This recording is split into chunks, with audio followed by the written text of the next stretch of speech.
The live TV, सच सबसे आगे।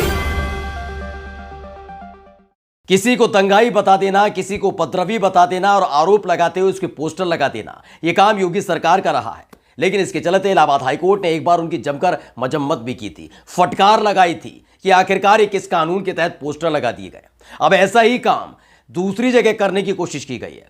दरअसल रांची के में जो कुछ हुआ उसको लेकर एसपी ने एक ऐसा ही पोस्टर लगा दिया था, लेकिन हेमंत सोरेन सरकार ने सीधे तौर पर एसपी से सवाल पूछ लिया है कि किसके आदेश पर, किसके कहने पर, किसकी मानसिकता के साथ चलते हुए आपने ऐसा पोस्टर चस्पा किया है। जबकि इलाहाबाद हाईकोर्ट ने साफ तौर पर इस तरह के कोई भी पोस्टर लगाने पर मनाही लगाई है, यानी पाबंदी लगाई है। यानी दो सरकारों के बीच का फर्क आप सीधे तौर पर समझ सकते हैं। आज हम वही फर्क दिखाने जा रहे हैं कि कैसे आरोपियों को बवाली बताने पर उतारू हो जाती है योगी सरकार और इलाहाबाद हाईकोर्ट जमकर फटकार लगाती है, तो वहीं दूसरी तरफ एक सरकार है हेमंत सोरेन की, जो अपने एसपी से सवाल पूछ लेती है कि आखिर किसके कहने पर पोस्टर चस्पा किए गए।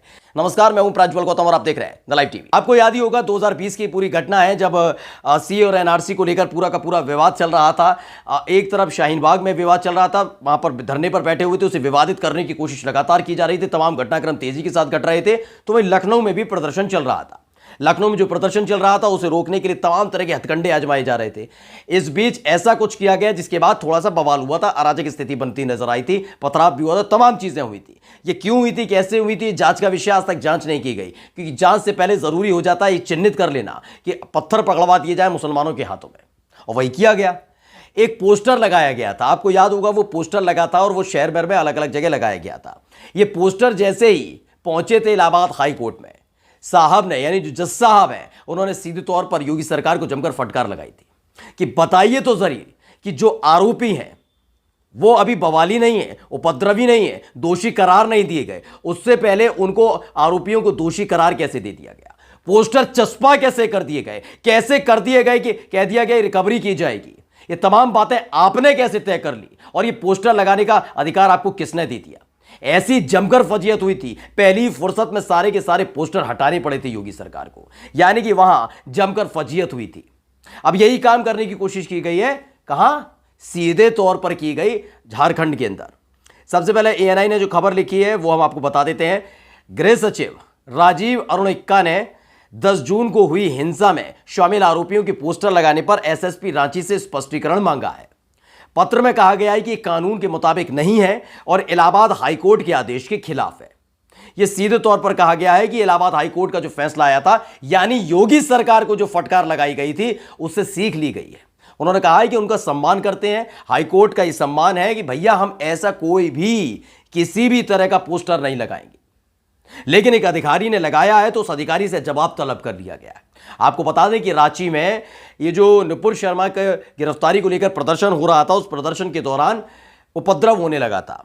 ये जांच का फिर कह रहा हूं विषय है कि आखिरकार ये उपद्रव हुआ कैसे, क्योंकि बंद है, बंद के दौरान बवाल कैसे हुआ, प्रदर्शन है, प्रदर्शन के दौरान उपद्रव कैसे हुआ, पथराव कैसे हुआ, पत्थरबाजी कैसे हुई, हिंसा कैसे हुई, तमाम चीजें जांच का विषय है। लेकिन इन सब के बीच रांची में भी ये देखने को मिला कि कैसे पुलिस वालों ने पहले ही तय कर लिया था कि मुसलमानों को टारगेट किया जाए। उसमें जो एसपी हैं रांची के, उन्होंने पहली फुर्सत में योगी सरकार के पुलिस के नक्शे कदम पर चलते हुए पोस्टर चस्पा कर दिए। उन्हें लगा कि पीठ थपथपाई जाएगी भैया, पीठ थपथपाई जाएगी, पूछा जाएगा भैया ये किस एसपी ने लगाया है, किस आईपीएस अफसर ने लगाया है, और कोई अच्छा ओहदा भी मिल जाए शायद। यही वजह रही होगी कि वहां ये हो रहा है, बुलडोजर चल रहा है, हम बुलडोजर क्यों नहीं चलाते, हम पोस्टर क्यों नहीं लगाते। ये तमाम चीज़ें हैं। यही काम करने की कोशिश जब एसपी की तरफ से की गई तो वहाँ के जो प्रधान सचिव हैं, यानी हेमंत सरकार के जो प्रधान सचिव हैं राजीव अरुण एक्का, उन्होंने सवाल पूछ लिया है, स्पष्टीकरण मांगा। जो स्पष्टीकरण उसकी कॉपी आपके सामने साफ साफ लिखा है, राजीव अरुण एक्का सरकार के प्रधान सचिव सेवा में श्री सुरेंद्र कुमार झा, भारतीय पुलिस सेवा वरीय पुलिस अधीक्षक रांची झारखंड, यही सुरेंद्र कुमार झा ने लगाया था। उन्होंने दिनांक भी दिए 10/6/2022 को रांची में हुई घटनाओं में कथित रूप से शामिल व्यक्तियों की, कथित तौर पर शामिल व्यक्तियों की फोटो समेत पोस्टर दिनांक 14/6/2022 को लगाए जाने के संबंध में स्पष्टीकरण है। यानी 10 जून को जो हिंसा हुई थी उसको लेकर 14 जून को एक पोस्टर चस्पा कर दिया गया था रांची के गली चौराहे, चौक चौराहे, सब जगह। और उसमें पोस्टर में तमाम लोगों के फोटोज थे जो कथित तौर पर पत्थरबाज हैं, कथित तौर पर उस पूरे के पूरे बवाल में शामिल है। कथित इसलिए कह रहे हैं क्योंकि सारा का सारा मसला जाएगा कोर्ट, और कोर्ट साबित करना होगा कि ये बवाली हैं, ये दंगाई हैं, ये पत्थरबाज हैं, हिंसा करी, माहौल खराब किया। लेकिन पुलिस वाले अपनी तरफ से तय नहीं कर सकते।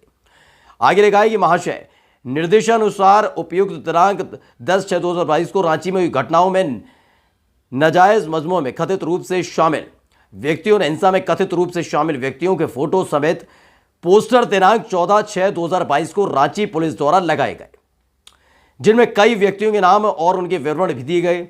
ये विधि सम्मत नहीं है, यानी कानून के खिलाफ है भाई ये। और माननीय उच्च न्यायालय इलाहाबाद द्वारा PIL संख्या 532/2020 में दिनांक 9 मार्च 2020 को पारित न्यायाधीश के विरुद्ध है। इस संबंध में अपना स्पष्टीकरण पत्र प्राप्ति के 2 दिनों के अंदर समर्पित करें।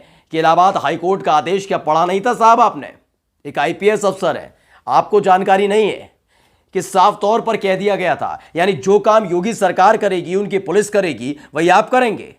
ये हेमंत की सरकार, हेमंत सोरेन की सरकार है। यहां पर यह नहीं चलेगा कि कोई आरोपी है, बुलडोजर चला दिया, बाद में पता चला वो आरोपी था भी नहीं था। आपको पहले तय करना होगा, साबित करना होगा सबूतों के साथ, गवाहों के साथ कि जिस शख्स का फोटो आप लगाने जा रहे हैं वो आदमी है कौन। क्या वाकई उसने पत्थरबाजी की थी? वाकई उसने उपद्रव किया था? उसने पेट्रोल पंप फेंका था? क्या उसने हिंसा की थी? ये तमाम चीजें होंगी। योगी सरकार की तरह नहीं, या वहां की पुलिस की तरह नहीं कि लिया और पोस्टर चस्पा कर दिया। यह एक अपने आप में मानहानि का चीज होती है कि किसी भी व्यक्ति को, आरोपी को आप कैसे साबित कर देंगे कि वो दंगाई है, वो बवाली है, वो उपद्रवी है, वो हिंसा करता है, माहौल खराब करता है। यानी कि उसी नक्शे कदम पर चलने की कोशिश जहां साहब कर रहे थे, और उन्हीं को स्पष्टीकरण अब देना होगा। दरअसल आपको बता दें पूरा मसला था क्या कि CAA और NRC का प्रदर्शन चल रहा था, जैसे कि मैंने आपको बताया भी। उसको लेकर माहौल यह बन रहा था कि दिल्ली में जिस तरीके से बैठे हुए हैं वहां जरूर सरकार को दबाने की कोशिश, माहौल बनाया जा रहा था तब। लेकिन लखनऊ में ऐसा हो नहीं सकता, जैसे किसान आंदोलन को लेकर भी था कि यहां माहौल नहीं बनने दिया जाएगा, या योगी जी की सरकार है, ये बिल्कुल नहीं सहन किया जाएगा। तो क्या किया गया? माहौल बिगड़ा, माहौल बिगाड़ने की लगातार कोशिश की जा रही थी। इन सब के बीच जो हुआ उसको लेकर पोस्टर चस्पा कर दिए। उसमें बताया गया फलाना फलाना फलाना, यानी अमूमन जितने नाम थे वो मुसलमानों के नाम थे, कि उन्होंने ही माहौल खराब किया, उन्होंने ही आगजनी की, उन्होंने ही पथराव किया, उन्होंने ही दंगा किया, उन्होंने ही उपद्रव किया। ये तमाम चीजें बताई गई और उनके पोस्टर चस्पा कर दिए। पोस्टर चस्पा करके साफ कह दिया गया भैया यही लोग हैं जो माहौल खराब कर रहे हैं। लेकिन हाईकोर्ट ने साफ तौर पर कहा कि भाई आप किसी भी कीमत पर किसी भी आरोपी का फोटो चस्पा नहीं कर सकते, सार्वजनिक तौर पर लगा नहीं सकते, नाम और पते के साथ नहीं लगा सकते। यह आपका अधिकार नहीं है, क्योंकि वो पहली बात तो आरोपी है, दोषी नहीं है, और दोषी हो भी जाएगा उसके बाद भी यह कार्रवाई आपके अंतर्गत नहीं आती, आप कर ही नहीं सकते। वो फरार नहीं है, ये तमाम चीजें नहीं है। और लगातार बुलडोजर की कार्रवाई से लेकर पोस्टर की कार्रवाई तक योगी सरकार पर फटकार लगती रही है। लेकिन इन सब के बीच हेमंत सोरेन की सरकार ने बता दिया है कि वो कानून में ज्यादा विश्वास कर रखते हैं इन तमाम ढकोल से बाजी से ज्यादा। नमस्कार। द लाइव टीवी, सच सबसे आगे।